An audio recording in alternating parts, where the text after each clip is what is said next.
The morning fog clung to Philadelphia's cobblestone streets as Eleanor Hartright stood at the train station, her gloved hands trembling slightly as she clutched the telegram that had arrived just hours ago. The message was brief, devastating, and impossible to ignore. "Come immediately. Your betrothed gravely ill. Time short. Dr. Cross, Cedar Ridge." She had traveled over 2,000 miles to marry Marcus Thornfield, a man she knew only through 6 months of carefully crafted letters filled with promises of a new life in Colorado territory. Now, instead of arriving as a joyful bride, she was racing against death itself. The train whistle pierced the dawn air, and Eleanor gathered her courage along with her traveling dress, stepping aboard the westbound locomotive with nothing but hope and determination packed alongside her trunk of belongings.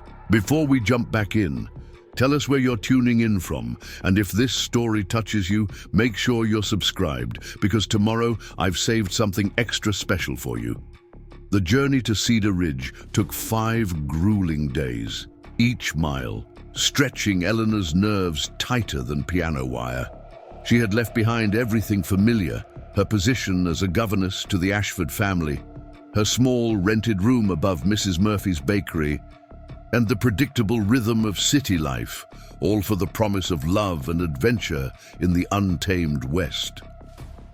Marcus's letters had painted pictures of vast skies, crystal rivers, and a ranch that would be their kingdom. He had written of his dreams to build something lasting, something that would endure long after they were gone. As the train finally wheezed into Cedar Ridge's modest depot, Eleanor pressed her face to the window, searching for any sign of the man whose photograph she had memorized.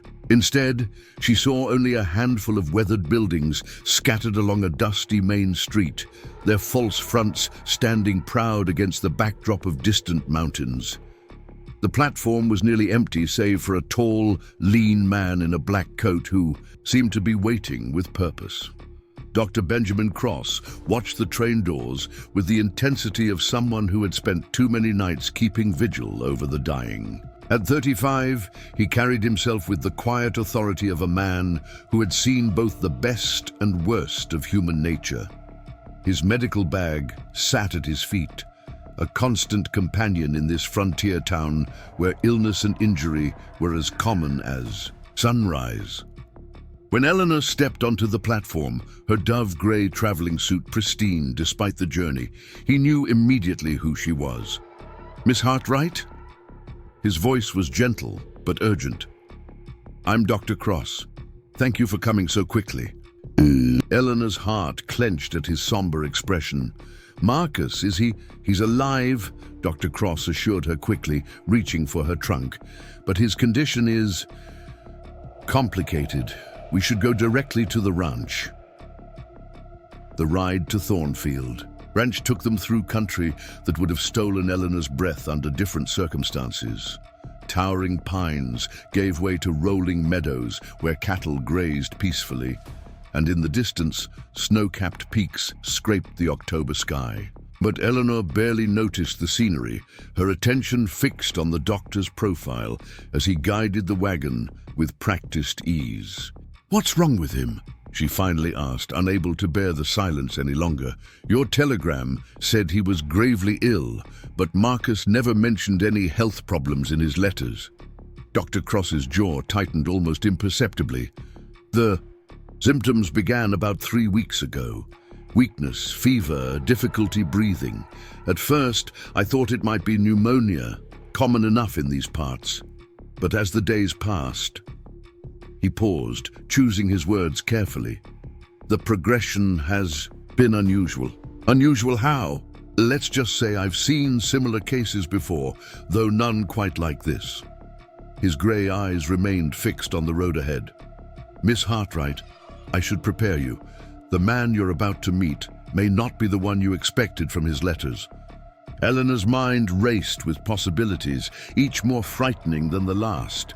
Consumption, cholera, some unknown frontier disease that would claim him before they could even speak their vows. She had come so far, risked everything for a chance at happiness. The thought of losing it all before it had truly begun was almost unbearable. As they crested a hill, Thornfield Ranch spread before them like a painting come to life. The main house stood proudly on a small rise, its gabled roof and wraparound porch speaking of recent prosperity. Beyond it, she could see a well-maintained barn, several outbuildings, and fenced pastures where horses grazed. Crystal River wound through the property like a silver ribbon, its waters catching the afternoon sun. "It's beautiful," Eleanor whispered, momentarily forgetting her fears. "Marcus built most of it himself over the past 7 years," Dr. Cross said, a note of admiration creeping into his voice. "Started with nothing but a land claim and determination. He was one of the strongest men I've known." The past, tense, sent a chill through Eleanor's heart. As they approached the main house, the front door opened and a woman emerged, middle-aged with graying hair pulled back in a severe bun and the no-nonsense bearing of someone accustomed to managing a household. This was Mrs. Dolores Vega, the housekeeper Marcus had mentioned in his letters. "Doctor," she greeted them, her accent carrying hints of Spanish origins. "And this must be Miss Hartright. Senor Thornfield has been asking for you every hour." Eleanor climbed down from the wagon, her legs stiff from the journey. "May I see him immediately?" Mrs. Vega exchanged a meaningful glance with Dr. Cross. "Of course, senorita, but perhaps you would like to freshen up first. The journey must have been exhausting." "Thank you, but no. I've come too far to delay even a moment longer." Dr. Cross lifted her trunk from the wagon. "I'll take this inside. Mrs. Vega, would you show Miss Hartright to Marcus's room? I need to prepare some medicines." The interior of the house was more refined than Eleanor had expected, with polished wood floors, comfortable furniture, and paintings adorning the walls. As Mrs. Vega led her up the stairs, Eleanor noted the quality of the craftsmanship, the care that had gone into every detail.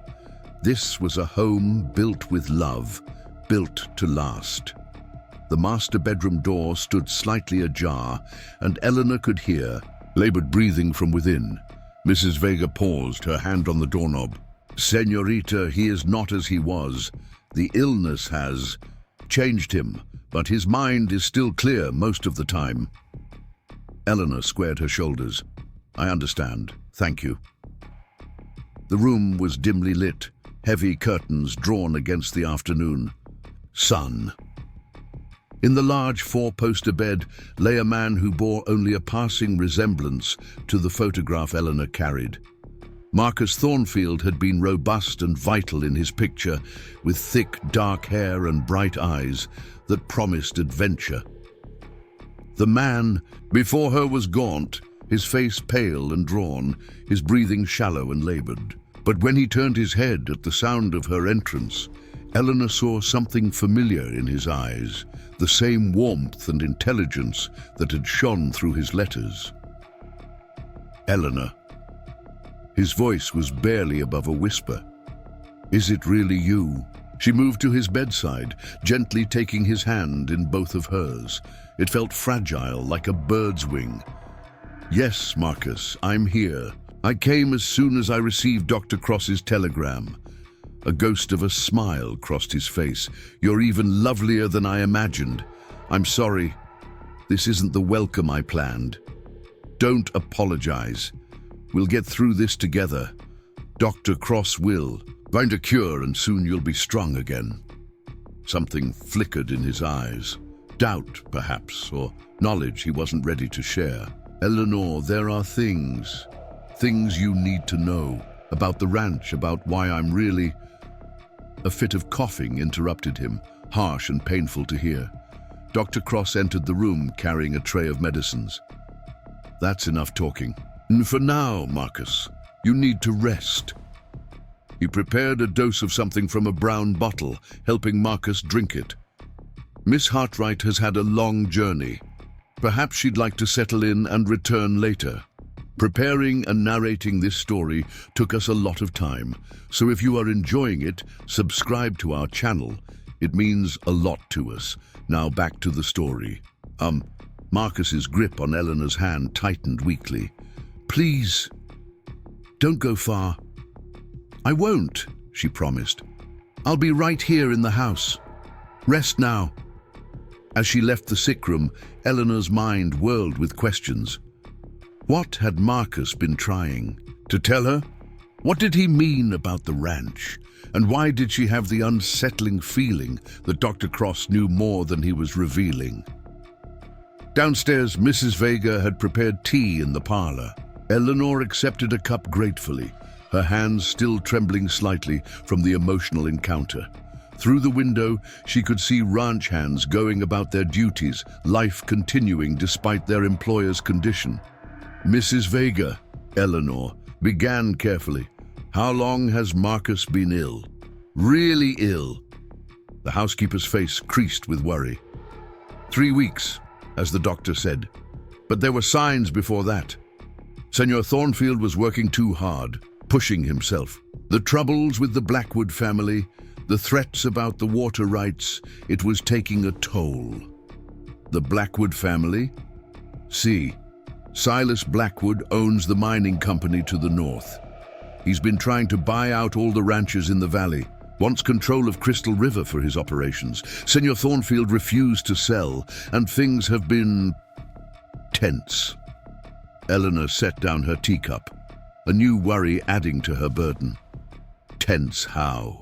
Before Mrs. Vega could answer, the front door burst open and a young man rushed in, his face flushed with urgency. He couldn't have been more than 20, with sandy hair and worried eyes.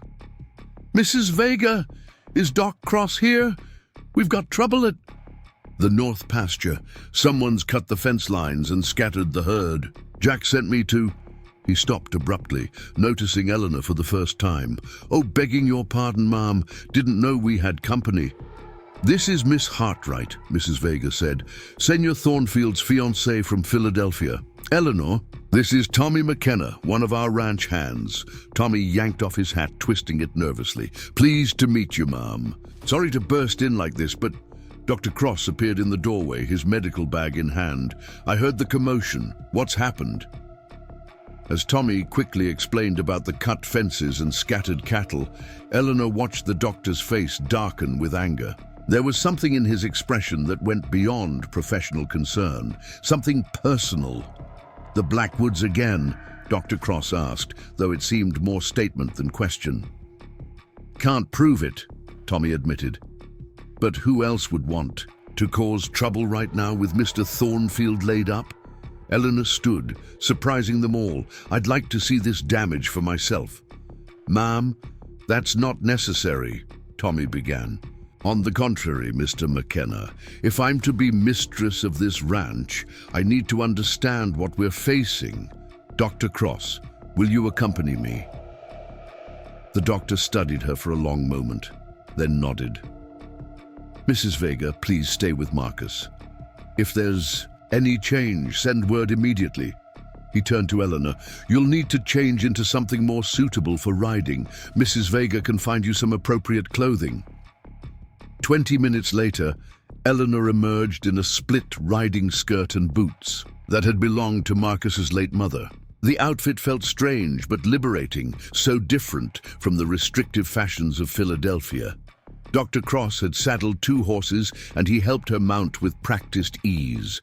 As they rode toward the north pasture, Eleanor studied her companion. There was something about Dr. Benjamin Cross that didn't quite fit. His hands were too refined for a frontier doctor, his bearing too military, and the way he sat his horse suggested years of training, not the casual competence of a country physician. Dr. Cross, she ventured, how long have you been in Cedar Ridge? 2 years, he replied, his eyes scanning the horizon. Came out from back east like yourself. And before that? A pause. I served in the war, medical corps. His tone suggested the topic was closed. They found Jack Sullivan, the ranch foreman, directing several hands in gathering the scattered cattle. He was a gruff man in his 50s with a face weathered by decades of sun and wind. His expression was grim as he surveyed the damage. Doc, Miss Hartright. He touched his hat brim. Sorry you have to see this on your first day. We've lost at least 30 head driven off through the gaps. Fence was cut clean. This was deliberate. Eleanor dismounted and examined the severed wire. Has this happened before? Not like this, Jack replied. Oh, we've had our troubles with the Blackwoods. Mysterious fires, poisoned waterholes, missing cattle. But they've never been this bold before. It's like they know. He trailed off, glancing uncomfortably at Dr. Cross. Like they know. Marcus is too ill to respond, Eleanor finished. They're taking advantage of his weakness. Ma'am, with respect, maybe you should head back to the house. This kind of trouble ain't for ladies to worry about. Eleanor straightened, steel entering, her voice. Mr. Sullivan, I traveled 2,000 miles to marry Marcus Thornfield and help build this ranch. I won't be frightened away by cut fences and stolen cattle. Now tell me exactly what we're dealing with. Jack looked to Dr. Cross, who gave an almost imperceptible nod. All right, ma'am. Silas Blackwood owns the biggest mining operation in the county. Problem is, he's exhausted most of his current claims. He needs new territory, and more importantly, he needs water. Crystal River runs year-round, even in drought years. Control the river, control the valley. And Marcus's ranch sits right on the best stretch of river, Eleanor concluded. Exactly. Blackwood's been buying out the smaller ranchers one by one. Some sold willingly, others. Well, they had accidents. Fires, diseases in their herds, bad luck that always seemed to benefit Blackwood in the end.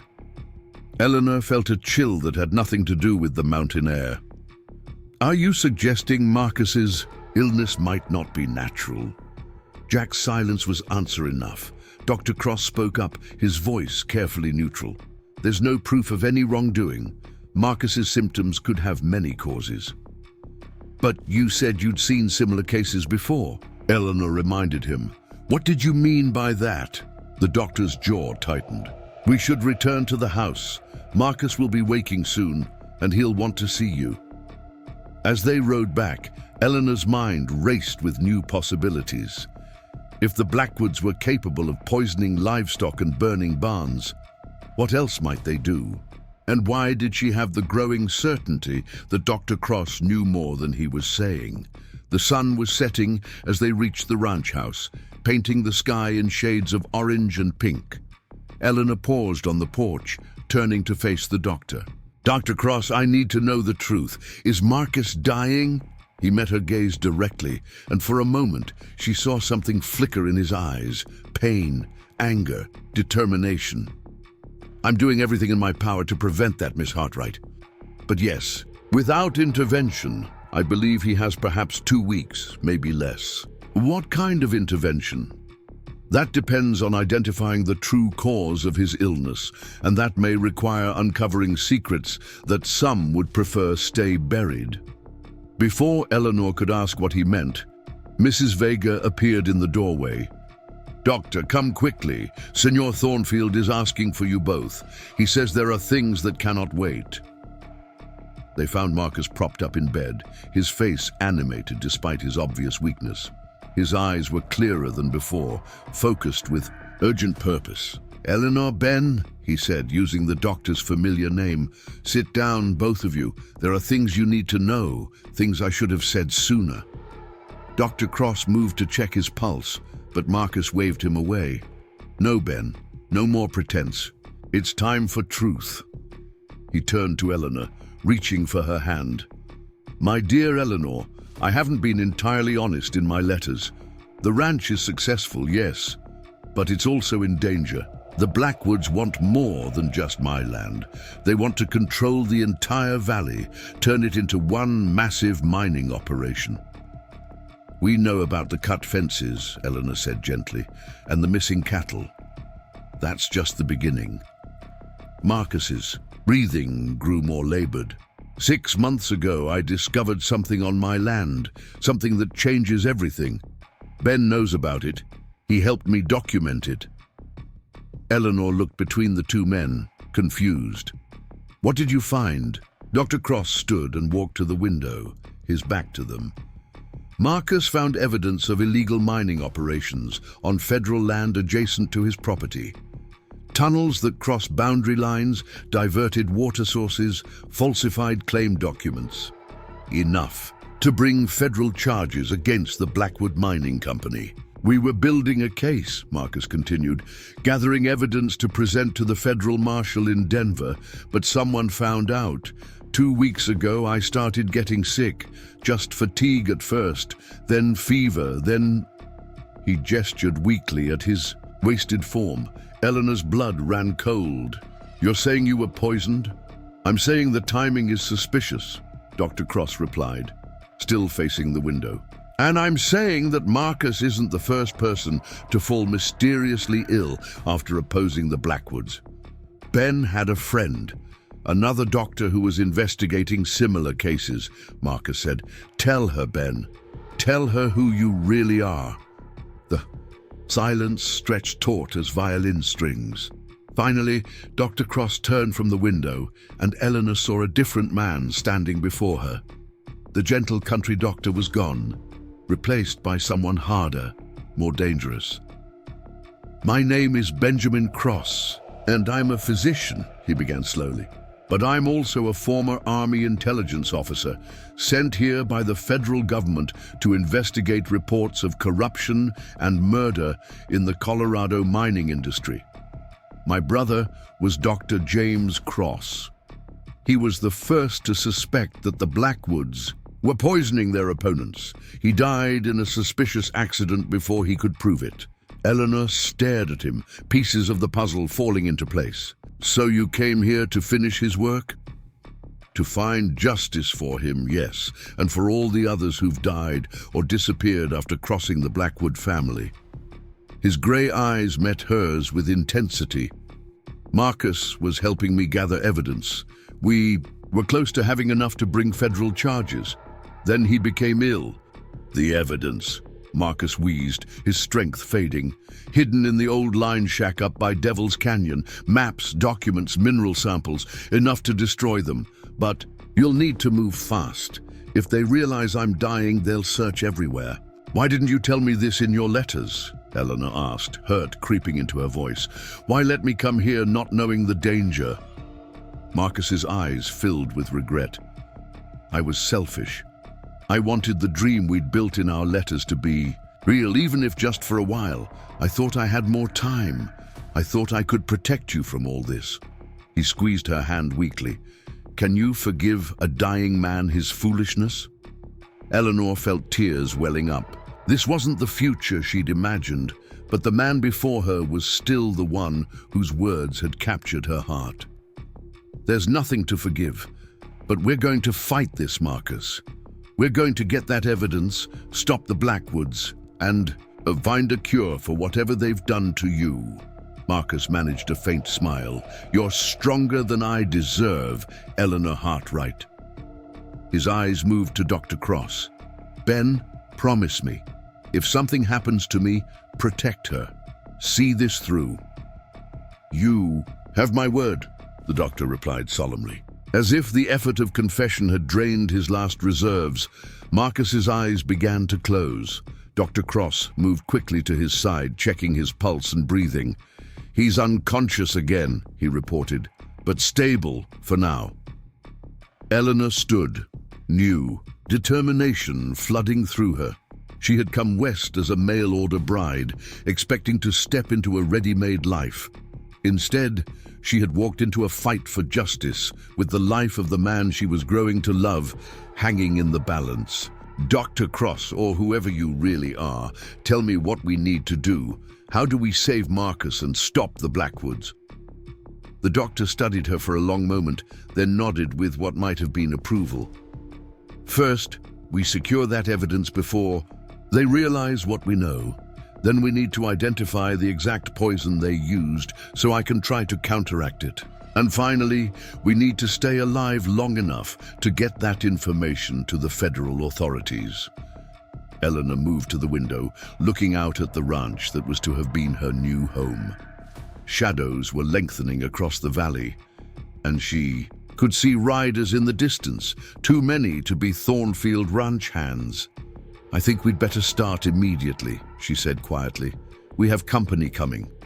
Dr. Cross joined her at the window, his expression grim as he recognized the lead. "Rider, Clayton Blackwood," he identified. "Silas's son and enforcer. This isn't a social call." Eleanor straightened her spine, the steel that had carried her across a continent now serving a different purpose. She had traveled 2,000 miles to marry Marcus Thornfield. She hadn't expected to find him dying, hadn't expected to stumble into a war between corrupt mining interests and honest ranchers. But she was here now, and she would not abandon him or the fight for justice. "Then we'd better prepare to receive them," she said. "After all, I am the lady of this house now, am I not?" As the riders drew closer, Eleanor Hartright prepared for her first battle as the mistress of Thornfield Ranch. Whatever came next, she would face it with the courage born of love and the determination to see justice done. The mail-order bride had become something entirely unexpected, a warrior for truth in a land where power too often crushed the innocent. The game had begun, and Eleanor intended to win. Eleanor watched from the parlor window as Clayton Blackwood and 6 armed men reined their horses to a stop in front of the house. Even in the fading light, she could see the calculating coldness in the younger Blackwood's face, a sharp contrast to his father's more subtle approach to intimidation. Where Silas might present himself as a businessman, Clayton made no pretense about his role as an enforcer. Dr. Cross had retreated to Marcus's room, ostensibly to tend to his patient, but Eleanor suspected also to avoid immediate recognition. She smoothed her skirts and took a deep breath, preparing to face whatever came next. Mrs. Vega hovered anxiously in the doorway. "Señorita, perhaps you should let Jack handle this," the housekeeper suggested. "These men are dangerous." "All the more reason I need to establish my position immediately," Eleanor replied. "If I show weakness now, they'll never stop pushing." The knock at the door was more like a hammer blow, demanding, aggressive. Eleanor nodded to Mrs. Vega, who reluctantly went to answer it. From the parlor, she heard Clayton's voice, smooth as oil, but with an undertone of menace. "Evening, Dolores. We're here to pay our respects to Mr. Thornfield. Heard he's taken ill." "Senor Thornfield is not receiving visitors," Mrs. Vega responded firmly. "He needs rest." "Now, that's unfortunate. My father will be disappointed. He specifically sent me to check on our neighbor's welfare." There was a pause, then, "Ah, but I see Thornfield has a guest. Perhaps the lady would be more accommodating." Eleanor stepped into the entrance hall, her chin raised with quiet authority. "Good evening, Mr. Blackwood. I'm Eleanor Hartright, Marcus's fiancée. I'm afraid Mrs. Vega is correct. Marcus is too ill for visitors at present." Clayton removed his hat with an exaggerated flourish, revealing dark hair slicked back from a face that might have been handsome if not for the cruel set of his mouth. "Miss Hartright, what a pleasure. We'd heard Thornfield had sent for a mail order. Bride, but no one mentioned you were already here." "I arrived today," Eleanor said evenly. "Just in time, it seems, given Marcus's condition and the troubles at the ranch." Something flickered in Clayton's eyes, surprise perhaps, or calculation. "Troubles? I'm not sure what you mean." "The cut fences, the scattered cattle, the 30 head that went missing this afternoon." Eleanor kept her voice conversational, as if discussing the weather. "Surely news travels fast in Cedar Ridge." Clayton's smile never wavered, but his jaw tightened almost imperceptibly. "Ranching can be dangerous work. Accidents happen all the time out here. Why, just last spring, the Henderson place had a terrible fire, lost everything, and poor Jim Walker, his entire herd took sick and died within a week. Tragic." The implicit threat hung in the air between them. Eleanor felt her hands tremble slightly, but kept them folded calmly at her waist. "Yes, I've heard about those. Accidents, Most unfortunate. I do hope Thornfield Ranch doesn't experience similar misfortune. That would be terrible, Clayton agreed, especially with Marcus laid up and you being new to the territory. A woman alone out here trying to run a ranch. Why, anything could happen. I'm hardly alone, Mr. Blackwood. The Thornfield hands are loyal men, and Dr. Cross has been most attentive. At the mention of the doctor's name, Clayton's eyes narrowed. Cross, yes. Interesting fellow. Showed up in town about 2 years ago, right after that other doctor had his accident. What? Was his name James something? I wouldn't know, Eleanor replied carefully. Before my time. Clayton took a step closer, and Eleanor caught a whiff of tobacco and whiskey. Miss Hartright, allow me to be frank. My father is prepared to make a very generous offer for Thornfield Ranch. More than fair market value. With Marcus in such poor health, and you being unfamiliar with the challenges of ranching, perhaps it would be best for everyone if you considered selling. And if I don't? His smile turned predatory. Well, as I said, accidents happen. The territory can be unforgiving to those who don't understand its ways. Eleanor felt anger rise within her, but kept her expression neutral.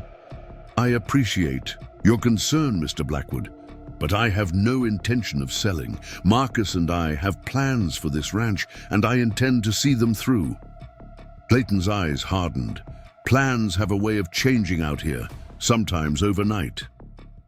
Before Eleanor could respond, she heard footsteps on the stairs. Dr. Cross descended, his medical bag in hand, his expression professionally distant. Miss Hartright, I've given Mr. Thornfield something to help him rest. He should sleep through the night. Clayton's attention snapped to the doctor, studying him with new interest. Dr. Cross, isn't it? I don't believe we've been properly introduced. Clayton Blackwood. Dr. Benjamin Cross, he replied, not offering his hand. I've heard of you, Mr. Blackwood. Your reputation precedes you. As does yours, Doctor. My father was just mentioning the other day how curious it is that Cedar Ridge has attracted such skilled physicians. First your predecessor and now you, both from back east, both with military experience, if I'm not mistaken. Dr. Cross remained impassive. The war left many of us seeking new starts in the territories. Now, if you'll excuse me, I need to check on my other patients in town. Of course, but perhaps we'll have a chance to talk more soon. I'm very interested in medical matters, particularly unusual illnesses that seem to strike otherwise healthy men. The threat was unmistakable. Eleanor stepped forward. Mr. Blackwood, it's getting late, and as you can see, we're all quite tired from today's events. Perhaps you and your men should be heading back? Clayton replaced his hat, his smile never reaching his eyes. Of course, wouldn't want to overstay. Welcome, but Miss Hartright, do think about my father's offer. The next time I visit, I might not be so polite. He paused at the door. Oh, and Doctor, you might want to be careful on the roads at night. I hear there have been, accidents lately. After the door closed behind them, Eleanor sagged against the wall, the tension of the encounter finally hitting her. Dr. Cross moved to the window, watching as the Blackwood men mounted up and rode away. They know something, he said quietly. Clayton was fishing for information. About you or about the evidence Marcus mentioned? Both, I suspect. We need to move quickly. Tomorrow morning, I'll ride up to Devil's Canyon and retrieve whatever Marcus has hidden. You should stay here, maintain the pretense of being just a concerned fiancé. Eleanor bristled. I think we've established that I'm not the type to sit idly by while others take action. This isn't about courage, Miss Hartright. It's about strategy. The Blackwoods need to believe you're exactly what you appear to be, a mail-order bride out of her depth. The moment they suspect you're actively working against them, you become a target. I became a target the moment I refused to sell. Dr. Cross turned from the window, his gray eyes serious. There's something else. something Marcus didn't mention. The poison I believe they used, it's not immediately fatal. It's designed to weaken the victim slowly, make them appear to die of natural causes. But if we can identify it and find the source, there might be an antidote. You mean Marcus could recover? Possibly, but we need that evidence first, and we need to understand exactly what we're dealing with. Eleanor moved to the fireplace, staring into the flames. Tell me about your brother, the real Dr. Cross. The doctor was silent for so long she thought he wouldn't answer. Finally he spoke. James was older than me by 5 years. Brilliant physician, could have had a practice anywhere. But he had this sense of justice, couldn't stand seeing people suffer when he could help. He came out here 3 years ago, set up in Cedar Ridge. Started noticing patterns, healthy ranchers falling ill, their properties being bought by the Blackwoods soon after. And he investigated? He did. Found evidence of poisoned water, supplies, contaminated feed, even a substance being introduced into medical supplies. He was building a case, gathering proof. Then one night, his buggy went off the road at Thompson's Curve. They said he must have fallen asleep, but James never traveled at night without his lanterns properly secured. The crash pattern was all wrong. Eleanor heard the pain in his voice, the controlled anger. So you came to finish what he started. The government was already investigating the Blackwoods for other reasons. Claim jumping, bribery, possible murder.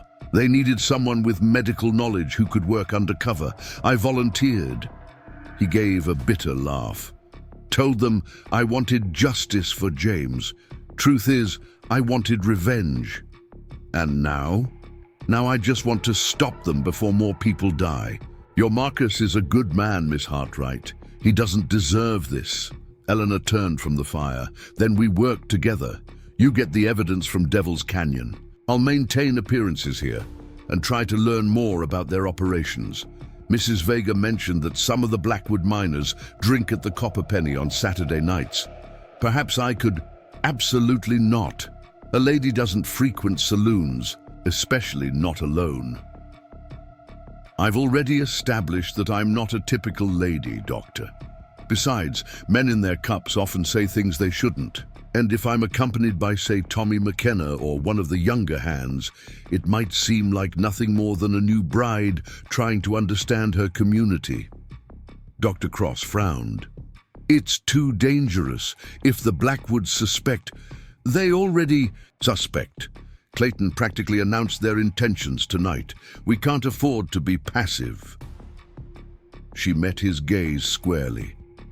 I didn't travel 2,000 miles to watch the man I care for die without fighting back. With or without your approval, I'm going to help. Before the doctor could respond, Mrs. Vega appeared in the doorway. Senorita, you should come. Senor Thornfield is awake and asking for you. Eleanor hurried upstairs, Dr. Cross following. They found Marcus conscious but clearly weaker than before, his breathing more labored. His eyes brightened when he saw Eleanor. Heard voices, he whispered. Clayton? Yes, Eleanor confirmed, taking his hand. He came to make threats disguised as condolences, but don't worry, I sent him away. A ghost of a smile crossed Marcus's face. Brave girl. Knew you. Were strong when I read your letters. Different from the others who answered the advertisement. You wrote about ideas, dreams, not just desperation to escape poverty. Save your strength, Dr. Cross advised, checking his pulse. You need rest. No time for rest, Marcus insisted. Ben, the evidence, you have to get it soon. There's more than just documents. James left something too, something he discovered before he died. It's with my papers. Dr. Cross leaned forward. What did James leave? A vial, medical sample. Said it was the key to everything, but needed to be analyzed properly. Didn't trust local authorities, was waiting for federal investigators. Marcus's eyes closed briefly, then opened with effort. Eleanor, there's something else. In my desk, bottom drawer, false back, legal documents. If something happens to me, nothing's going to happen to you, Eleanor said firmly. Please just listen. The documents name you as beneficiary of the ranch, all my holdings.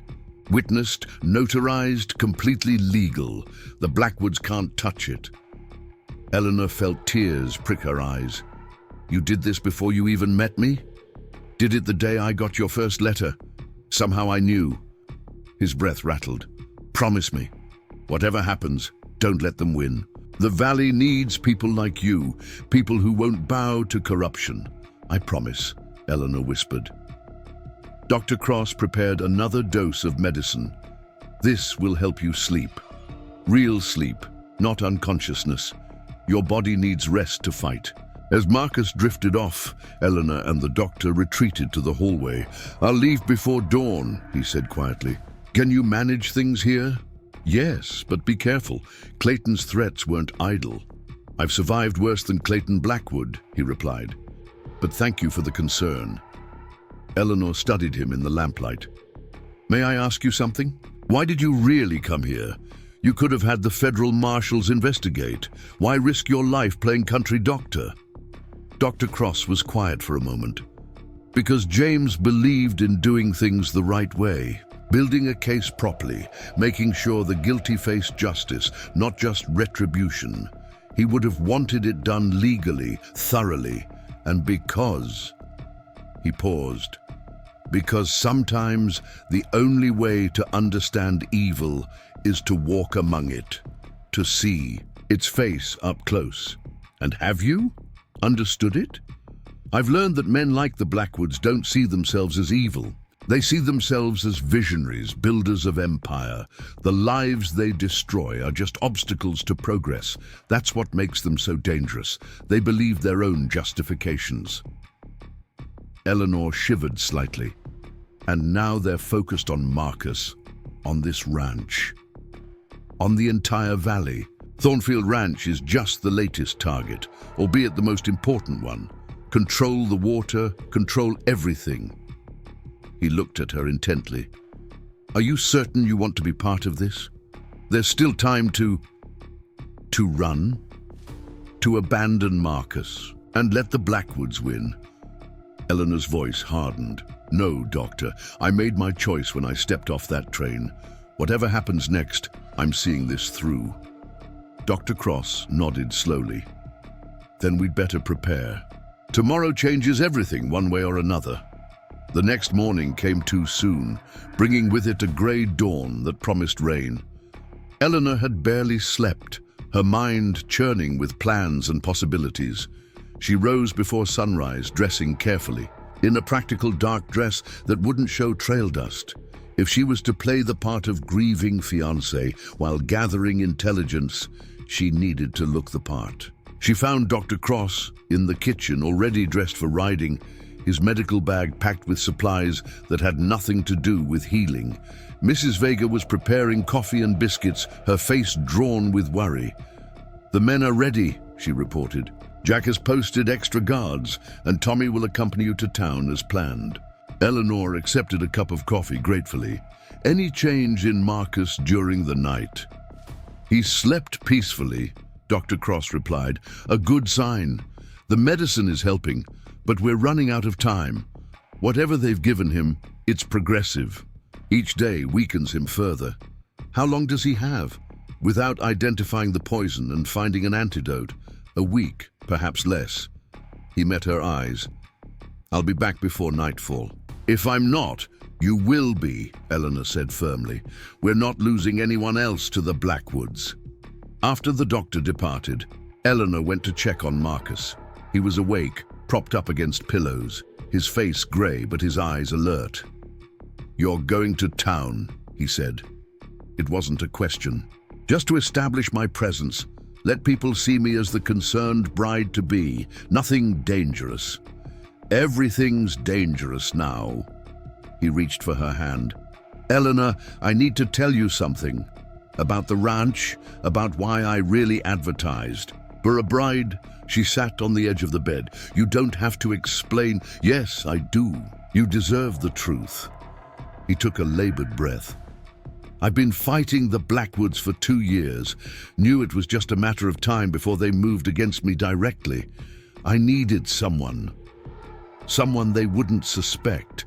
Someone with no connections to the territory who could carry on if something happened to me. Eleanor felt a chill. You advertised for a bride because you needed an heir. No. His grip tightened. I advertised for a partner, someone strong enough to stand against them. Your letters, the way you wrote about justice, about building something meaningful, I knew you were the one. He managed a weak smile. The fact that I fell in love with you through those letters was unexpected.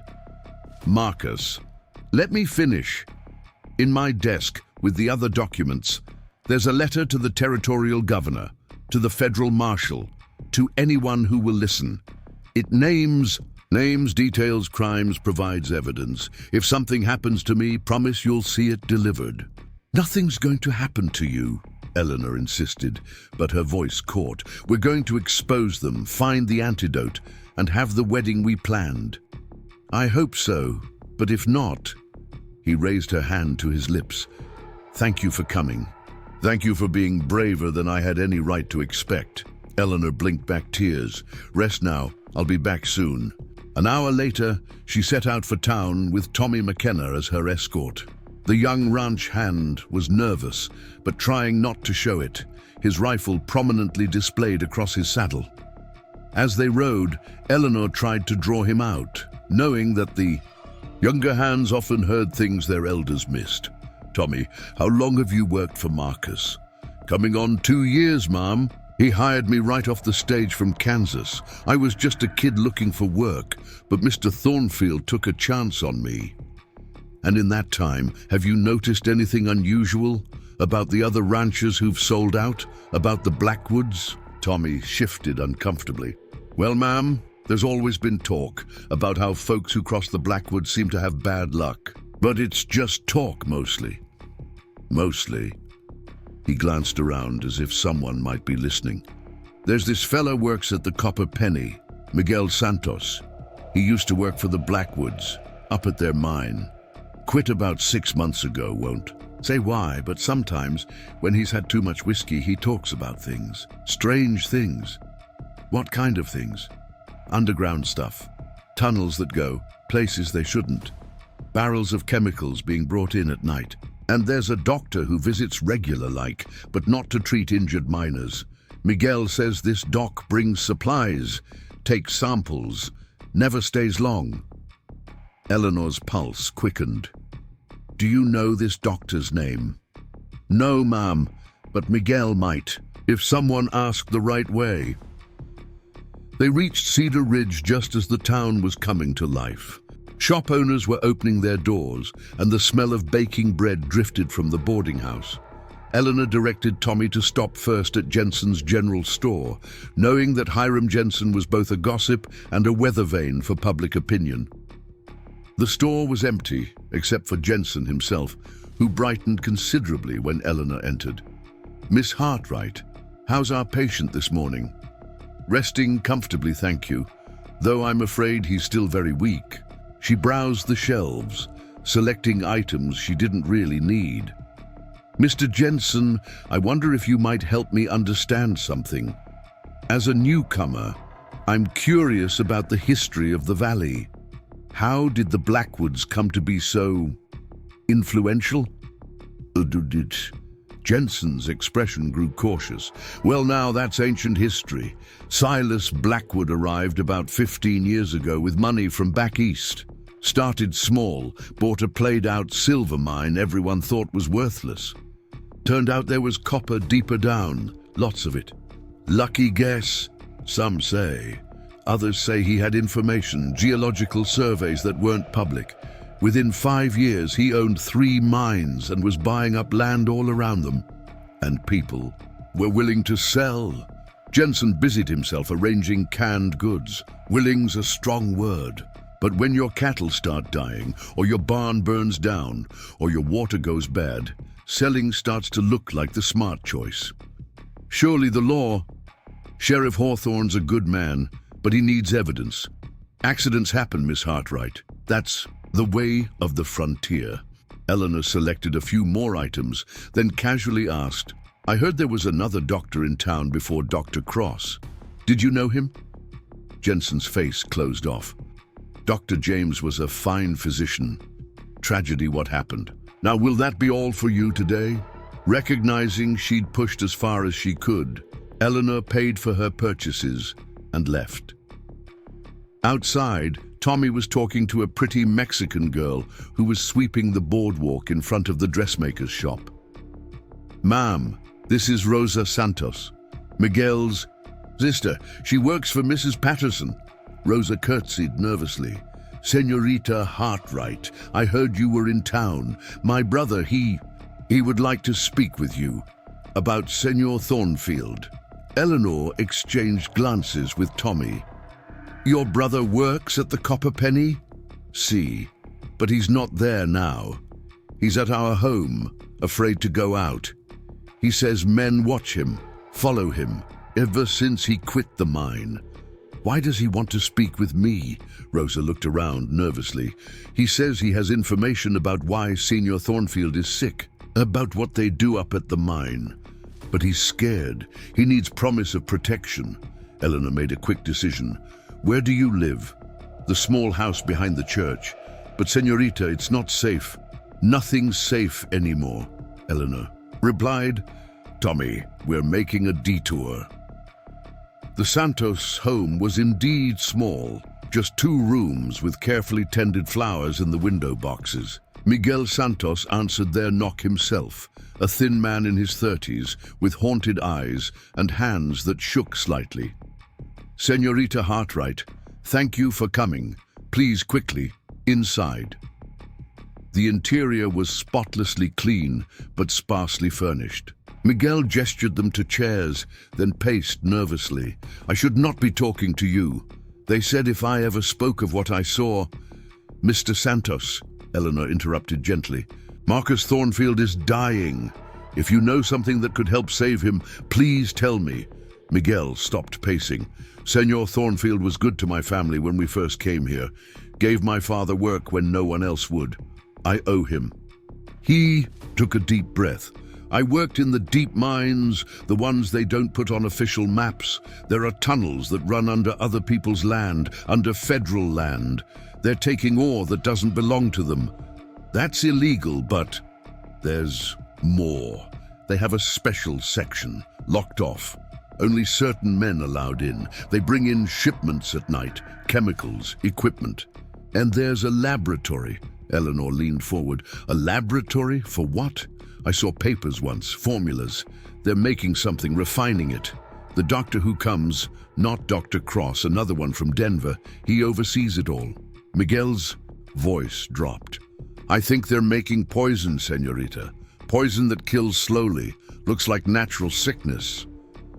Do you have proof? Miguel went to a loose floorboard, prying it up to reveal a small cloth bundle. I took this when I left. Knew it was dangerous, but I couldn't just walk away.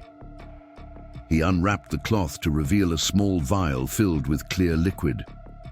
This is what they put in the water, the food. A few drops only. Very precise. Too much kills. Quickly raises suspicion. Just right amount makes person sick, weak, then dead in few weeks. Eleanor stared at the vial, her heart racing. You're certain this is what they're using? I saw them prepare it, senorita. Saw them talk about... Which rancher gets it next? Senor Henderson, Senor Walker. I heard their names before they got sick. And Marcus? Miguel nodded sadly. 3 weeks ago, I heard them say his name. That's when I quit. Couldn't be part of it anymore. Eleanor carefully took the vial. Mr. Santos, would you be willing to testify to this, to tell the federal marshals what you know? Fear flashed across his face. They'll kill me, kill Rosa. Not if we stop them first. I give you my word, Mr. Santos.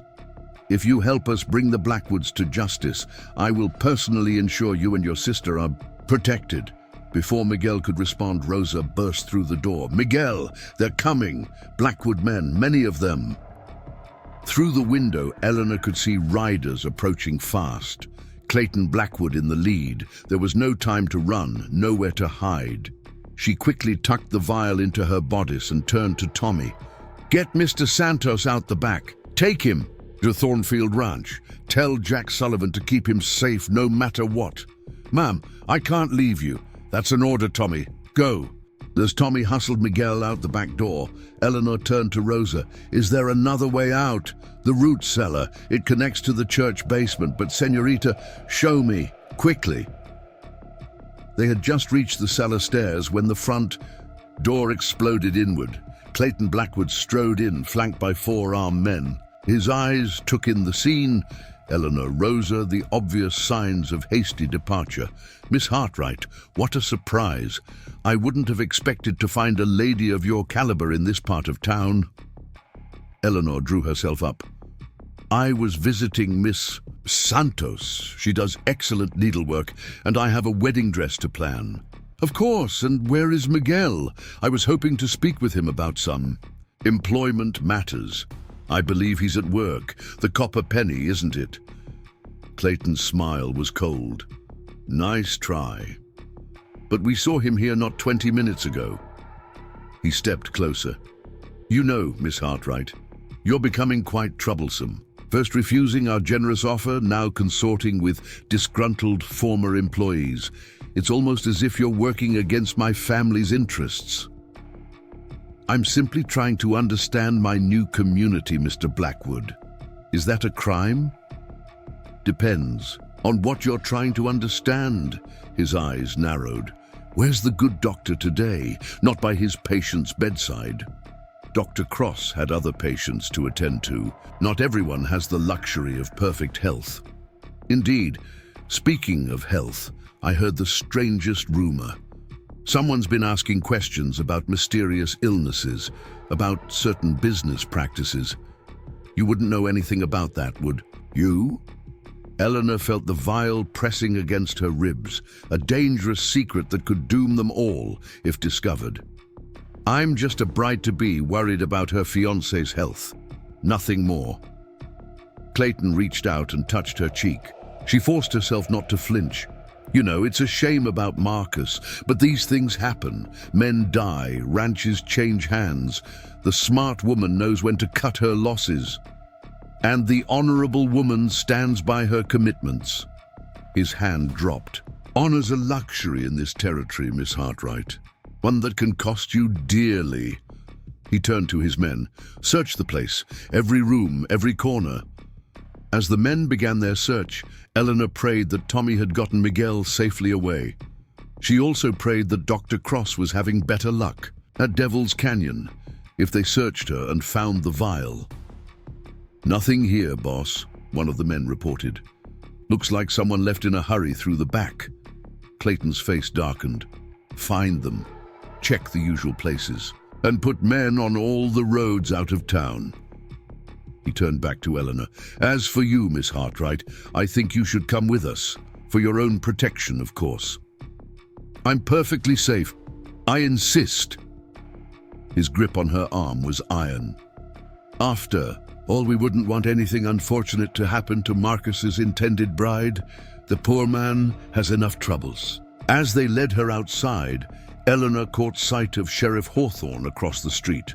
Their eyes met, and she saw the lawman's face tighten with concern. But he made no move to intervene. Whether from fear or complicity, she couldn't tell. They put her on a horse, Clayton riding beside her as they headed out of town. But instead of taking the road toward Blackwood Land, they turned toward Thornfield Ranch. "Taking me home?"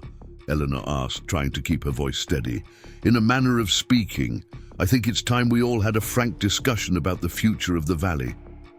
And what better place than at poor Marcus's bedside?" Eleanor's blood chilled. They were going to confront Marcus, probably search the ranch, possibly find whatever Dr. Cross was retrieving from Devil's Canyon, and she was powerless to warn anyone. As they rode, she felt the weight of the vial against her ribs.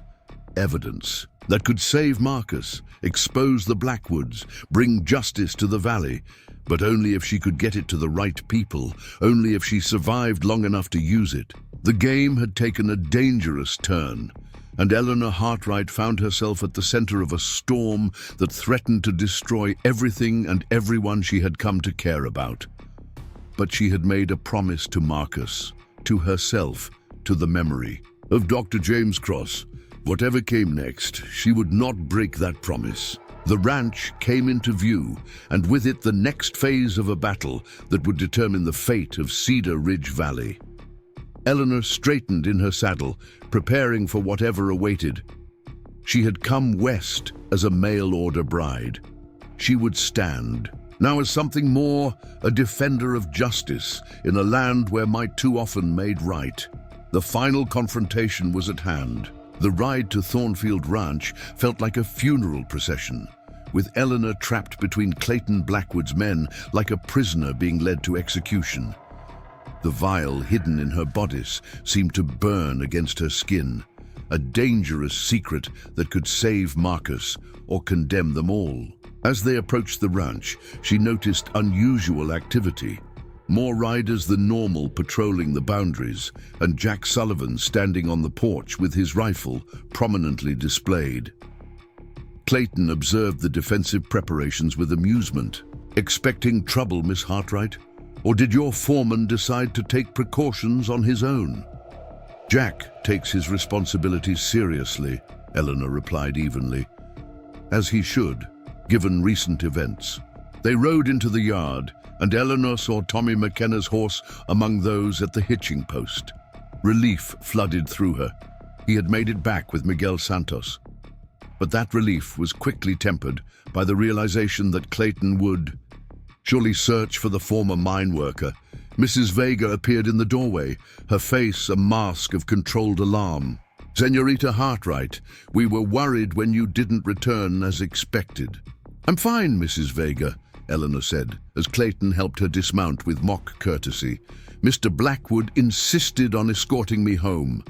"More than an escort," Clayton announced loudly enough for all the ranch hands to hear. "We need to discuss some urgent business matters with Mr. Thornfield. I trust he's well enough for visitors." Jack Sullivan stepped forward, his weathered face hard. "Mr. Thornfield ain't receiving visitors today. Doctor's orders." Clayton's smile never wavered. But I'm sure he'll make an exception for me. After all, we have such important matters to discuss. The future of the valley, you might say." Eleanor moved quickly to intercede. "I'll check on Marcus first. If he's awake and able, perhaps a brief visit." "We'll all go," Clayton interrupted. "My men and I are very concerned about our neighbor's health." The threat was clear. Eleanor had no choice but to lead them inside, her mind racing for ways to protect both Marcus and Miguel Santos. As they climbed the stairs, she caught Mrs. Vega's eye and mouthed silently, "Where's the doctor?" Mrs. Vega's slight shake of her head told her what she feared. Dr. Cross hadn't returned from Devil's Canyon. Marcus's room was dim, the curtains drawn against the afternoon sun. He lay propped against pillows, his breathing labored, but his eyes alert as the door opened. When he saw Clayton Blackwood, his face hardened despite his weakness. "Clayton," he wheezed, "come to gloat over a dying man? Not at all, Marcus. Merely concerned about a neighbor's welfare." Clayton moved to the bedside, his presence seeming to fill the room with menace. "Though I must say you're looking poorly.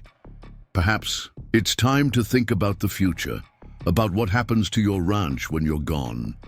"My affairs are in order," Marcus replied, his eyes finding Eleanor's. "My fiancée knows my wishes." "Ah, yes, the lovely Miss Hartright. We found her in a rather questionable part of town today, visiting with former employees of mine. Disgruntled former employees who've been spreading malicious rumors." Marcus's labored breathing seemed to quicken. "Eleanor is free to visit whomever she chooses." "Of course, though I do wonder what Miguel Santos had to say that was so urgent. He left in quite a hurry when we arrived, almost as if he had something to hide. Eleanor stepped forward. Mr. Santos's sister is a seamstress. I was discussing my wedding dress. Optimistic of me, perhaps, given the circumstances, but I believe in hope. Clayton turned to study her, his dark eyes calculating. Hope is admirable, Miss Hartright, but false hope can be dangerous. Sometimes it's better to face reality, make practical decisions. And what reality is that, Mr. Blackwood? That Marcus is dying, that running a ranch requires strength, experience, connections, things a mail-order bride from Philadelphia lacks. That my father's offer remains on the table, though perhaps not for much longer. Marcus struggled to sit up straighter. My answer hasn't changed, Clayton. I won't sell to you or your father. Not now, not ever. Even on your deathbed. Even knowing what will happen to Miss Hartright when you're gone. A woman alone in this territory, trying to run a ranch, facing all the challenges that might arise. The implied threat hung, heavy in the air. Eleanor felt the vial pressing against her ribs, evidence that could expose everything if she could find a way to use it. I won't be alone, she said firmly. The ranch hands are loyal to Marcus and to me, and we have friends. In the valley, Clayton laughed, a sound devoid of warmth. Friends, like the Hendersons, the Walkers. Oh wait, they're gone, aren't they? Sold out after tragic circumstances. Seems friendship doesn't count for much when disaster strikes. Marcus's face had grown alarmingly pale, his breath coming in short gasps. Eleanor moved to his side, genuinely concerned. You're exhausting him. Please, he needs rest. Of course, but first perhaps Mr. Thornfield would like to know what we found at Devil's Canyon this afternoon. Eleanor's heart nearly stopped. Dr. Cross, had they intercepted him? Clayton continued, enjoying their distress. Seems someone was very interested in that old line. Shack. Made quite a mess searching through things. Fortunately, my men were nearby and investigated. What did you do? Eleanor demanded, forgetting caution in her fear for the doctor. Nothing dramatic, though we did have an interesting conversation with Dr. Cross. He seemed to be looking for something. Documents, he said, property surveys for Mr. Thornfield. Curious thing to store so far from the ranch. Marcus's hand found Eleanor's, squeezing. Weakly, she understood the message. Stay calm, reveal nothing. Where is Dr. Cross now? She asked, proud that her voice remained steady. On his way back to town, I believe. My men encouraged him to leave quickly. After all, the canyon can be dangerous. Accidents happen so easily in those rocky passes. The door burst open suddenly, and Jack Sullivan entered without knocking, his face grim. Miss Hartright, riders coming. Federal marshals by the look of them. 3 of them approaching from the East Road.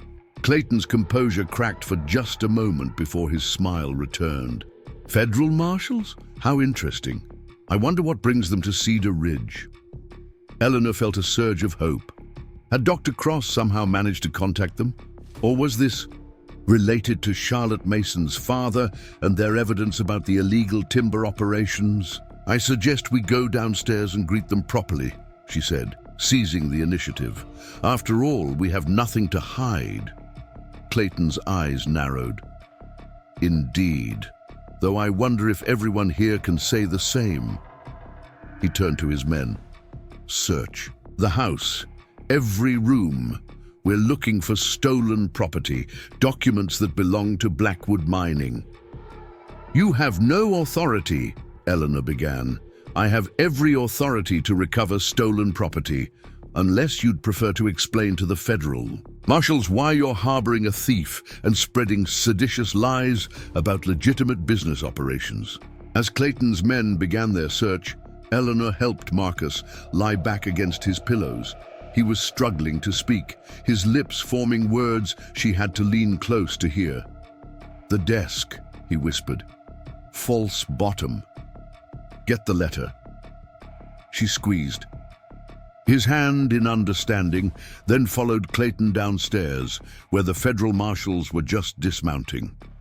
The lead marshal was a tall man with steel-gray hair and the bearing of military service. His badge identified him as James Corbett. "Afternoon," Marshal Corbett said, his eyes taking in the scene. Clayton's armed men, Eleanor's obvious distress, the tension crackling like lightning before a storm. "I'm looking for Miss Eleanor Hartright and Dr. Benjamin Cross." "I'm Eleanor." "Hartright," she stepped forward. "How can I help you, Marshal?" "We received a wire from Charlotte Mason at Fort Laramie. Something about evidence regarding illegal operations in this area. She said you and Dr. Cross would have additional information." Clayton inserted himself smoothly into the conversation. "Marshal Corbett, I'm Clayton Blackwood. My family owns several legitimate mining operations in this region. I hope you're not here based on unfounded accusations from disgruntled competitors." Corbett's expression remained neutral. "I'm here to investigate serious allegations, Mr. Blackwood, including claims of murder, poisoning, and theft of federal resources." "Preposterous," Clayton scoffed. "These are nothing but malicious rumors spread by jealous rivals. My family has built this territory through intimidation and murder," Eleanor interrupted, her fear finally transforming into anger. "Through poisoning innocent ranchers and stealing their land. Through corruption that reaches to the highest levels of territorial government." Clayton's face darkened. "Careful, Miss Hartright. Such accusations could be considered slander." "Truth isn't slander," she replied, then turned to Marshal Corbett. "I have evidence, Marshal, proof of what they've been doing." She reached into her bodice, pulling out the vial Miguel Santos had given her. "This is the poison they've been using. Manufactured in a secret laboratory at the Blackwood mines, administered to ranchers who won't sell. Marcus Thornfield is dying from it right now." Clayton moved fast, lunging for the vial, but Jack Sullivan was faster, his rifle suddenly between them. "Stand down, Blackwood. Let the lady speak." Marshal Corbett took the vial carefully. "You're saying this is poison? Can you prove it?" "Miguel Santos can. He worked in the mines, saw the laboratory, watched them prepare it. He'll testify to everything." Clayton's laugh was harsh. The word of a drunk Mexican against the Blackwood family? No court would accept such testimony. "They'll accept mine," a new voice said from the doorway. Everyone turned to see Dr. Cross entering, his clothes dusty from hard riding, his medical bag in one hand and a leather satchel in the other. But it was his companion who drew gasps of surprise. A well-dressed man in his 50s with the bearing of authority. "Judge Hamilton?" Clayton looked genuinely shocked. "What are you doing here?" Dr. Cross stepped forward. "Judge Hamilton has been working with federal authorities for months, gathering evidence of corruption in the territorial government. He's been playing along with your family's schemes while documenting everything." The judge's face was stern. "That's right, Clayton. Every bribe your father paid, every threat made, every document falsified, I have records of it all. I've been waiting for federal backing to move against you." Clayton's men began to edge toward the doors, but more riders were arriving. Federal deputies, Eleanor realized, surrounding the house. Dr. Cross handed the leather satchel to Marshal Corbett. "This contains documents retrieved from the Thornfield property. Surveys proving illegal mining on federal land, correspondence detailing the conspiracy, and most importantly, a vial identical to the one Miss Hartright provided. It was left by my brother James before his murder, along with his notes on the poison's composition." "You're forgetting something, Doctor," Clayton snarled. "We have influence, connections. This won't stick." "Your influence is over," Judge Hamilton interrupted. "Federal warrants were issued this morning for your arrest and your father's. The territorial governor has been removed from office pending investigation. Your entire network is being dismantled as we speak." Eleanor felt her knees weaken with relief, but there was still one urgent matter. The poison. Is there an antidote? Can Marcus be saved? Dr. Cross met her eyes, his expression somber but hopeful. Now that I know exactly what we're dealing with, yes. It won't be easy, and he'll need time to recover. But the poison can be neutralized. James's notes included the treatment protocol. Clayton made one last, desperate move, drawing a hidden derringer from his coat. But before he could aim, a shot rang out from the stairway. Marcus stood at the top of the stairs, supported by Mrs. Vega, a smoking pistol in his shaking hand.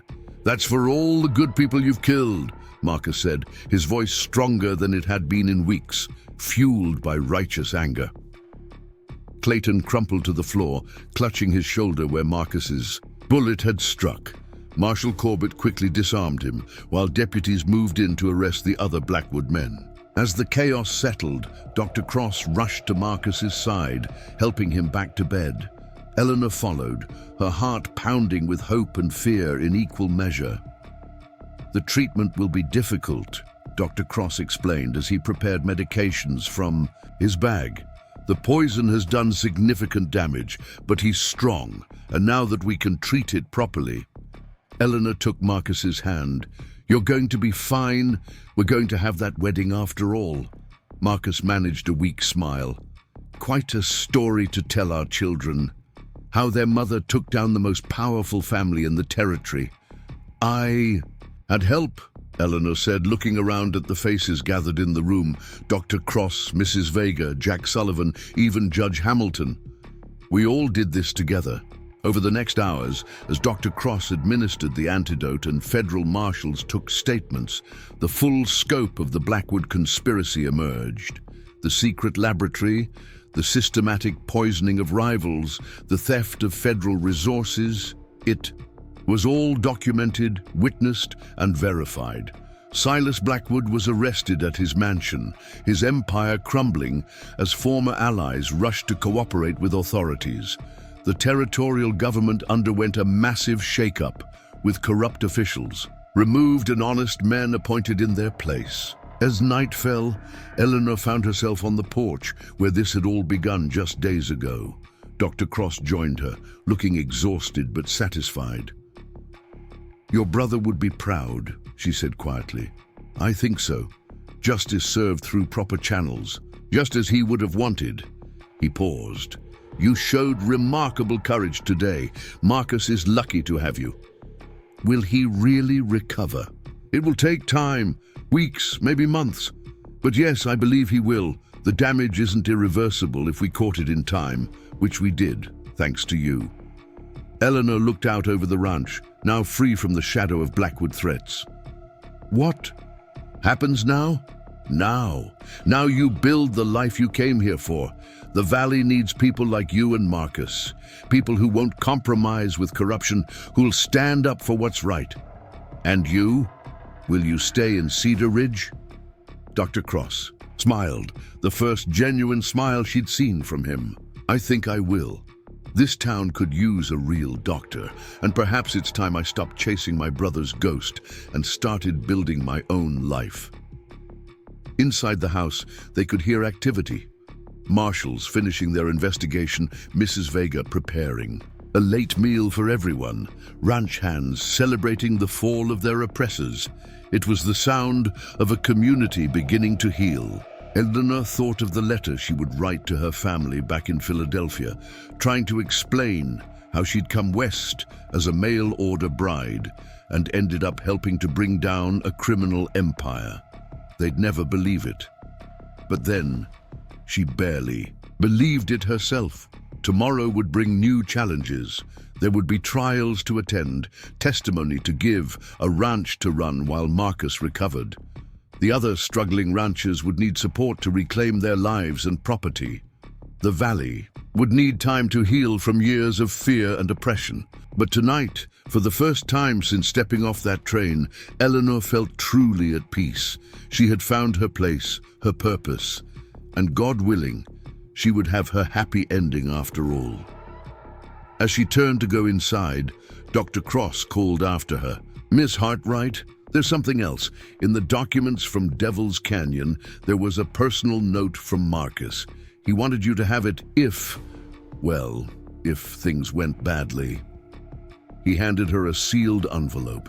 Eleanor opened it with trembling fingers, reading by the light spilling from the windows. My dearest Eleanor, if you're reading this, then our time together was shorter than I hoped. But know this, you brought light into my life from the first. Letter you wrote. You gave me hope when I had resigned myself to fighting alone. Whether we had days or decades together, I regret nothing except that I couldn't give you the peaceful life I promised. The ranch is yours, as is my heart. Stand tall, fight for what's right, and know that somewhere, somehow, I'm watching over you with pride and love. Forever yours, Marcus. Tears blurred her vision, but they were tears of joy as much as sorrow, for Marcus still lived, and they would have their chance at happiness. The mail-order bride had become an unlikely hero, but more importantly, she had found her home. In a land where corruption had seemed invincible, justice had prevailed through the courage of ordinary people who refused to bow to evil.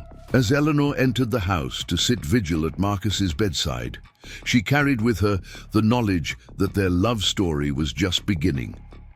It would be a story worth telling for generations, how love, courage, and truth conquered power and greed. In the Cedar Ridge Valley, the future stretched before them, full of promise and possibility. And Eleanor Hartright, who had traveled so far seeking a new life, had found something even greater, a purpose, a community, and a love worth fighting for. The battle was won, but the real work of building a life together was just beginning, and Eleanor couldn't wait to see what tomorrow would bring. The weeks following the Blackwood arrests brought a whirlwind of change to Cedar Ridge Valley. Federal investigators swarmed the territory, uncovering layer upon layer of corruption that reached far beyond what anyone had imagined. The secret laboratory at the mine revealed a sophisticated operation that had been producing various toxins for years, each designed to mimic different natural illnesses. Documents found in Silas Blackwood's private office detailed a methodical campaign to control the entire territory's resources, with plans extending to neighboring regions. Eleanor spent her days dividing time between Marcus's recovery and managing Thornfield Ranch operations. The antidote Dr. Cross administered was working, but slowly. Each morning brought small improvements. Better color in Marcus's cheeks, stronger breathing, longer periods of wakefulness. But the poison had taken its toll, and rebuilding his strength would require patience and time. You should be at the courthouse, Marcus told her one morning as she brought him breakfast. The federal trial was in its second week, and Eleanor had testified just days before. This is history being made. History can wait, Eleanor replied, adjusting his pillows. You're more important than watching Clayton Blackwood squirm under cross-examination. Marcus caught her hand. Eleanor, we need to talk about the future. The ranch, our plans, the ranch is running smoothly. Jack Sullivan has everything under control, and the other ranchers have been helping with the workload. The Hendersons are even talking about buying back their old property now that it's being seized from the Blackwoods. That's not what I meant. Marcus's eyes, clearer now than they'd been in weeks, studied her face. I'm not the man you agreed to marry. This illness has changed things. You came here expecting a strong husband who could build a life with you. Instead, you got a broken man who nearly died. Eleanor set down the breakfast tray with more force than necessary. Marcus Thornfield, if you're about to suggest I abandon you after everything we've been through, you're not as recovered as I thought. The poison must still be affecting your judgment. A ghost of his old smile appeared. I'm trying to be noble, give you an out if you want it. I don't want an out, I want a wedding. She sat on the edge of his bed, taking both, his hands in hers. I fell in love with your letters, your dreams, your determination to stand against corruption. None of that has changed. If anything, I love you more now, seeing your courage in the face of death. But the ranch work, the physical demands, will be shared. That's what partners do. Eleanor's voice softened. Marcus, I didn't travel 2,000 miles for an easy life. I came for you, for this place, for the chance to build something meaningful. That hasn't changed. Before Marcus could respond, they heard commotion from downstairs, voices raised in excitement. Tommy McKenna burst into the room, forgetting to knock in his enthusiasm. Mr. Thornfield, Miss Eleanor, you've got to hear this. They just announced the verdict. Dr. Cross appeared behind the young ranch hand, his usually composed features, showing rare animation. Guilty on all counts, both Silas and Clayton Blackwood. Federal conspiracy, murder, attempted murder, theft of government resources, corruption. The list goes on. They're facing life in prison. Marcus struggled to sit up straighter, and the others, the territorial officials. Governor's been indicted, several judges removed from office. It's a complete house cleaning. Dr. Cross moved to check Marcus's pulse, his professional instincts never far from the surface. The prosecutor said your testimony was crucial, Miss Hartright. The vial of poison you provided was the physical evidence that tied everything together. Eleanor felt a wave of relief wash over her. What about restitution, the families who lost their lands? Judge Hamilton is overseeing that personally. The Blackwood assets are being liquidated to compensate victims. Every ranch they stole, every mine claim they jumped, it's all being returned or paid for at fair market value. Marcus reached for Eleanor's hand. It's over. It's really over. The legal part, yes, Dr. Cross agreed, but rebuilding the community will take time. Trust has to be earned back. The valley needs leadership from people like you. Over the next month, as autumn deepened into winter, Cedar Ridge transformed. The fear that had gripped the community for years began to lift. Ranchers who had sold under duress returned to reclaim their properties. The town's businesses, no longer under Blackwood control, began to thrive with honest competition. Marcus's recovery accelerated once the stress of the trial ended. By November, he was walking short distances, then riding gentle horses around the ranch. Dr. Cross monitored his progress carefully, adjusting treatments as needed. The damage is healing better than I hoped, he told them one afternoon, as the first snow began to fall. The scarring on your lungs is minimal. Your heart shows no permanent damage. I'd say you're about 80% recovered. And the other 20%? Marcus asked. Time, proper nutrition, avoiding stress. Dr. Cross smiled. Perhaps a happy occasion would help. I believe there's been talk of a wedding. Eleanor felt herself blush. We've been waiting until Marcus was stronger. I'm strong enough, Marcus interrupted. Eleanor, I've been thinking, what if we made it a community celebration? The valley's been through so much darkness. A wedding might be just what everyone needs, a symbol of new beginnings. Eleanor's eyes sparkled. A winter wedding? Here at the ranch? The barn's big enough to hold half the territory. Mrs. Vega's been itching to plan a proper celebration, and somehow the idea of starting our married life surrounded by the people who fought beside us feels right. Plans began immediately. Mrs. Vega threw herself into preparations with an enthusiasm that suggested she'd been planning this longer than anyone realized. The ranch hands, led by Jack Sullivan, began converting the largest barn into a wedding venue, stringing lanterns and building a makeshift altar. To Eleanor's surprise and delight, her sister Catherine arrived on the stage 3 weeks before. Christmas, bringing news from Philadelphia and a trunk full of Eleanor's belongings. Mother nearly fainted when she got your letters, Catherine reported as they sat by the fire in the main house. A range war, poisonings, federal marshals. She's convinced you've lost your mind. Perhaps I have, Eleanor laughed. The girl who left Philadelphia would never have imagined any of this. Catherine studied her sister thoughtfully. You've changed. There's something different about you, a confidence, a purpose. You're not the dreamy governess who answered a mail order. Bride advertisement anymore. No, I'm not.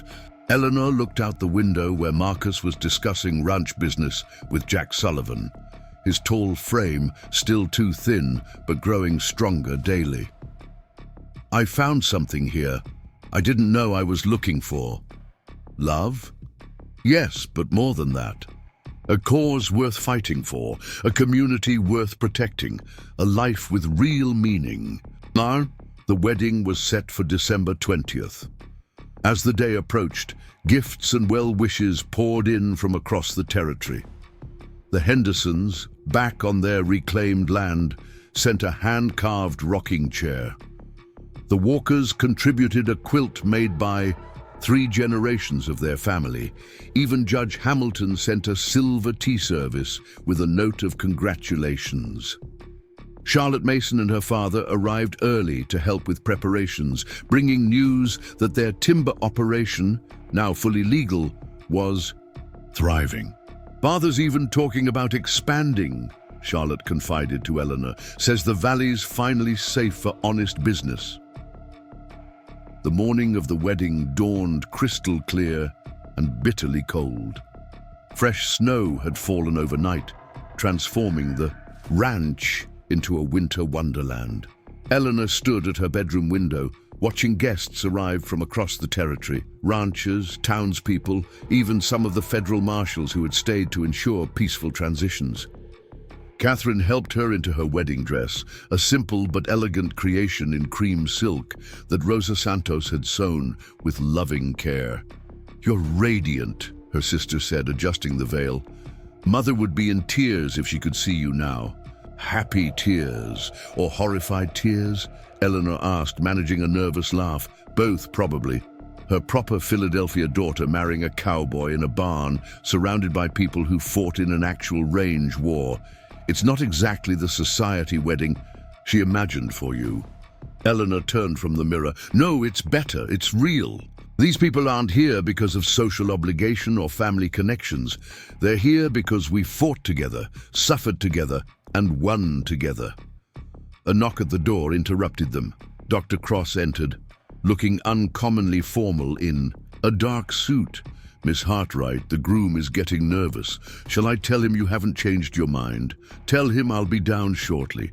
And Dr. Cross, thank you for everything. For saving Marcus, for fighting beside us, for staying in Cedar Ridge when you could have left after the trial." The doctor's usually stern features softened. "This town has become home, and seeing you and Marcus happy, it's the best medicine I could prescribe for this community." As Eleanor descended the stairs, she could hear the sound of fiddle music drifting from the barn, mixed with laughter and conversation. The main house was decorated with pine boughs and red ribbons, the scent of cinnamon and baking bread filling the air. The transformed barn took her breath away. Hundreds of candles and lanterns created a warm glow against the winter afternoon. Pine garlands draped every beam, and an archway of evergreen boughs marked the altar where Reverend Davidson waited. The space was packed with people, all turning to watch as Eleanor entered. But she had eyes only for Marcus. He stood at the altar in a black suit that emphasized his recovered strength, his dark eyes bright with emotion as he watched her approach. The weeks of illness had left him leaner, perhaps, but there was a dignity in his bearing that spoke of trials survived and victories won. Jack Sullivan, serving as best man, stood beside Marcus with obvious pride. Mrs. Vega sat in the front row, dabbing at her eyes with a handkerchief. Tommy McKenna and the other ranch hands lined one side of the barn, scrubbed clean and uncomfortable, in their Sunday best. As her sister escorted her down the makeshift aisle, Eleanor noticed Miguel and Rosa Santos among the guests. Miguel caught her eye and nodded gratefully. His testimony had been crucial to the prosecution, and the protection she'd promised had been honored. When she reached Marcus, he took her hands with trembling fingers. "You're here," he whispered. "Sometimes I still think I'm dreaming." "If this is a dream, I never want to wake up," Eleanor replied. Reverend Davidson began the ceremony, his words carrying clearly through the hushed barn. Dearly beloved, we gather today not just to witness a marriage, but to celebrate triumph over adversity, love over hate, justice over corruption. Marcus and Eleanor's journey to this moment has been unlike any I've witnessed in my 30 years of ministry. As they exchanged vows, Eleanor thought about the letters that had brought them together, the crisis that had tested them, and the future they would build. When Marcus spoke his promises, his voice was steady and sure. Eleanor, you came to me as a stranger and became my salvation. You stood by me when I was weak, fought for me when I couldn't fight for myself, and showed courage that humbled everyone who witnessed it. I promise to love you, honor you, and stand beside you through whatever challenges life brings. You are my heart, my strength, my reason for living. Eleanor's own vows came from the depths of her soul. Marcus, I traveled across a continent seeking a new life and found so much more. You showed me what real courage looks like. Not the absence of fear, but the determination to do right despite it. I promise to be your partner in all things, to share your dreams and shoulder your burdens, to build with you a life worthy of the love we've found. When Reverend Davidson pronounced them husband and wife, the barn erupted in cheers. Marcus kissed Eleanor with a tenderness that brought fresh tears to Mrs. Vega's eyes and caused the ranch hands to whistle appreciatively. The celebration that followed was unlike anything Cedar Ridge had seen. Tables groaned under the weight of food, contributed by every family in attendance. The Copper Penny had donated barrels of beer, while the general store provided cider for the children and teetotalers. Musicians took turns on a makeshift stage, playing everything from traditional waltzes to lively folk dances.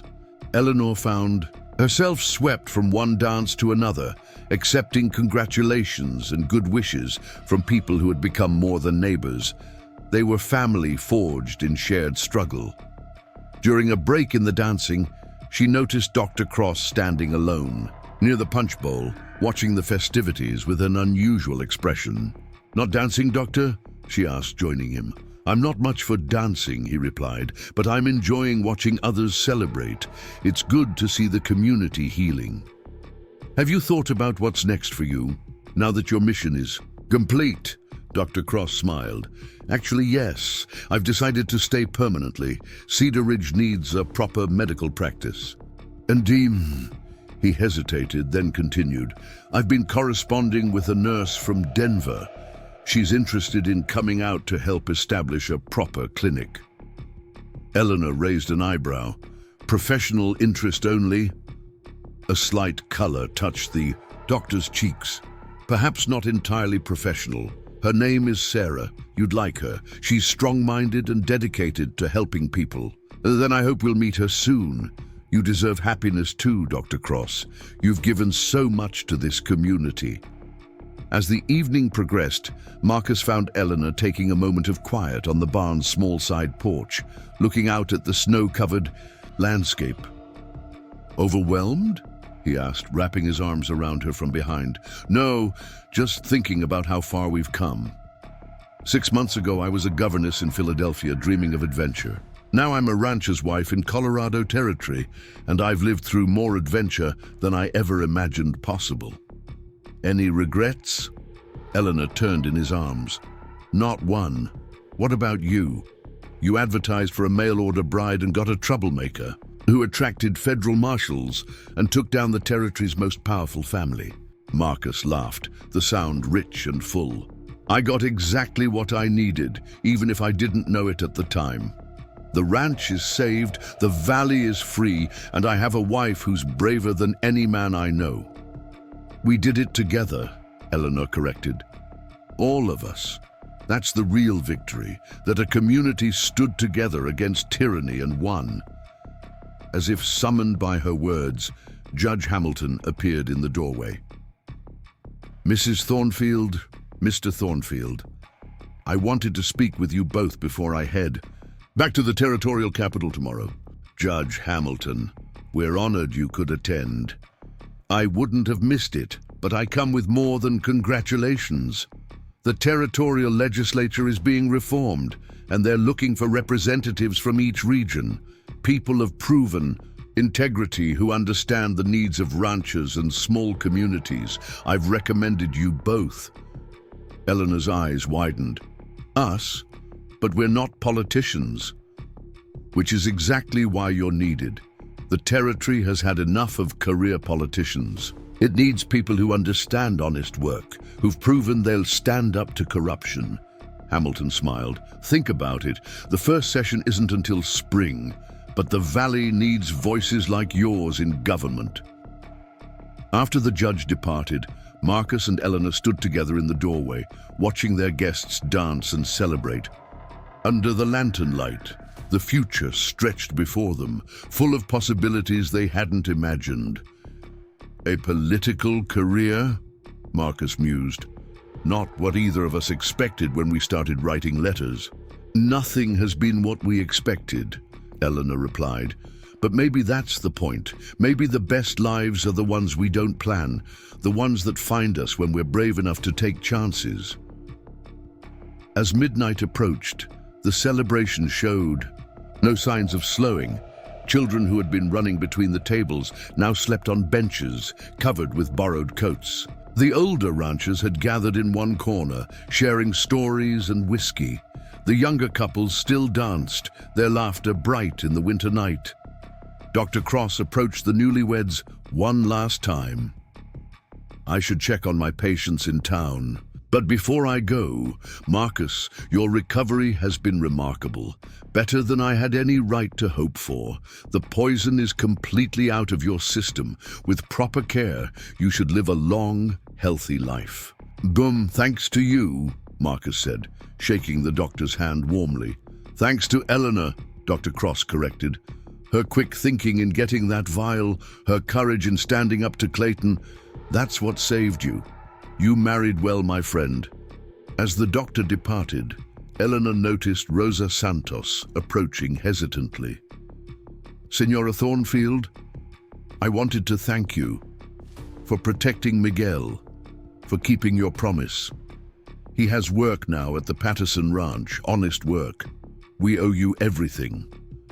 You owe me nothing, Eleanor replied. Your brother's courage in speaking out helped save many lives. We all owe him. The party finally began to wind down as the clock struck 1. Families bundled sleeping children into wagons, friends exchanged final embraces, and gradually the barn emptied. The ranch hands worked efficiently to clear tables and extinguish lanterns, leaving the newlyweds standing in the doorway of their home. Shall we? Marcus asked, sweeping Eleanor into his arms despite her laughing protests about his health. Marcus, you shouldn't, Dr. Cross said to avoid strain.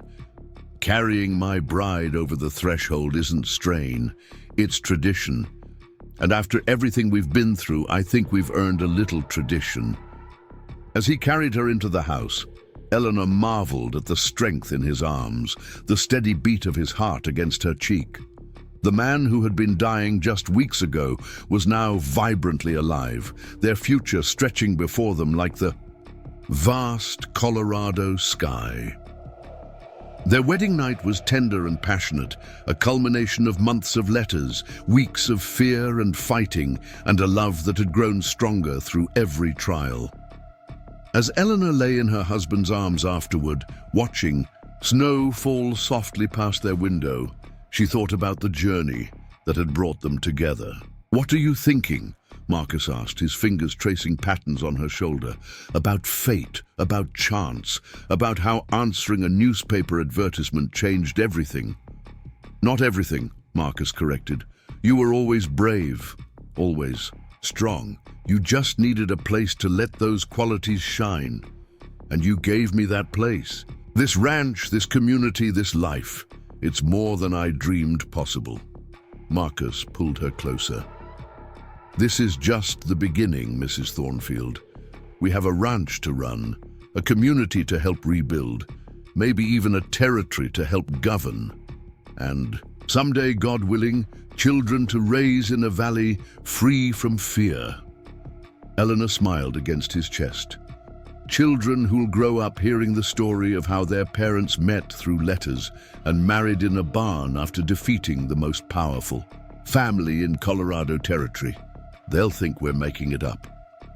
Then we'll show them the newspaper clippings. Lucinda Miller at the Gazette has been documenting everything.